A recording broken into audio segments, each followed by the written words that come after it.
নৈহাটির কালী পুজো বলতে প্রথমেই মনে আসে বড় মার কথা। নৈহাটির বড় মা যে কতটা জাগ্রত সেটা আর বলে দিতে হবে না। তবে এই ভিডিওতে থাকছে নৈহাটির অন্যান্য থিম পুজোর সন্ধান। প্রথমেই চলে গিয়েছিলাম দিশারি ক্লাবে, যেটা রয়েছে নৈহাটির 6 নম্বর প্ল্যাটফর্ম দিয়ে বেরিয়ে একদম কাছে। বিকেল বেলা থেকেই ঠাকুর দেখা শুরু করেছিলাম যাতে রাতের মধ্যে শেষ করতে পারি। দিশারি ক্লাব দেখার পর চলে গেছিলাম নিউ স্টার ক্লাব দেখতে। দেখুন কি সুন্দর করেছে পুজোর মণ্ডপটা, আর ভিতরটাও কিন্তু খুব সুন্দর সজ্জিত ছিল। আর মায়ের গায়ে যে গহনা দেখছেন সেই সমস্ত গহনা কিন্তু ছিল স্বর্ণের। এত সোনার গহনা ছিল বলে এখানে কিন্তু সিকিউরিটির ব্যবস্থাও বেশ ভালো ছিল। তারপরে ওখান থেকে চলে গিয়েছিলাম পরের মণ্ডপে, যেটা ছিল অভিযাত্রী ক্লাব। অভিযাত্রী ক্লাবের এবছরের থিম ছিল হাওয়া মহল, যেটা খুব সুন্দর ছিল। অভিযাত্রী ক্লাব থেকে তারপরে একটা টোটো ধরে চলে গিয়েছিলাম কাঠগোলার ঠাকুর দেখতে।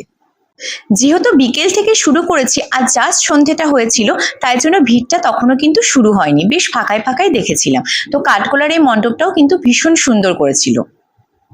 বিশেষ করে ভিতরের দিকটা এই যে আলোর সজ্জায় সজ্জিত, এত সুন্দর লাগছিল। আর মায়ের প্রতিমা, সে নিয়ে তো কোনো কথাই হবে না, খুবই সুন্দর লাগছিল। কাঠগোলা মণ্ডপ থেকে বেরিয়ে কিছুটা হেঁটে গেলে আপনারা পেয়ে যাবেন কিন্তু পরের মণ্ডপ, যেটা ছিল দেবঘোষের মণ্ডপ। এবং এই পুজোটার একটি বিশেষ থিম ছিল, যেটা ছিল নারীদের ওপরে। একজন নারী যে কত দিক সামলায় এবং একজন নারী যে কতটা পৃথিবী বদলানোর ক্ষমতা রাখে, সেটার উপরেই কিন্তু ছিল এই পুজোর থিমটা, যেটাও খুব সুন্দর ছিল। সামাজিক সচেতনতামূলক এই যে পুজো মণ্ডপটি, এটা কিন্তু সত্যি মন কেড়ে নিয়েছে।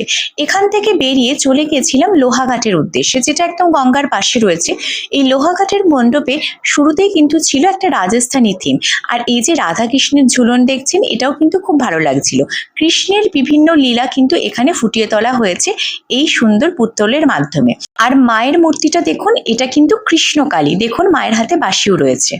এরপর চলে গিয়েছিলাম ভারত মাতা ক্লাবে। তো এই যে এখানেও কিন্তু খুব সুন্দর মণ্ডপ সজ্জা ছিল।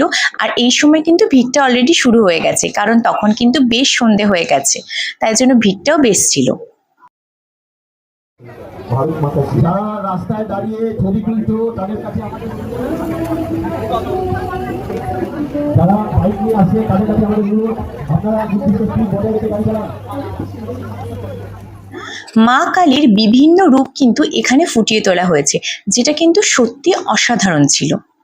পরের যে মণ্ডপটার দিকে এগিয়ে গেছিলাম, সেটার থিম ছিল কর্ষণ। এখানে কৃষি সংক্রান্ত বিভিন্ন তথ্য কিন্তু ছিল, আর এইরকম পুতুলের মাধ্যমে সেগুলো কিন্তু ফুটিয়ে তোলা হয়েছিল।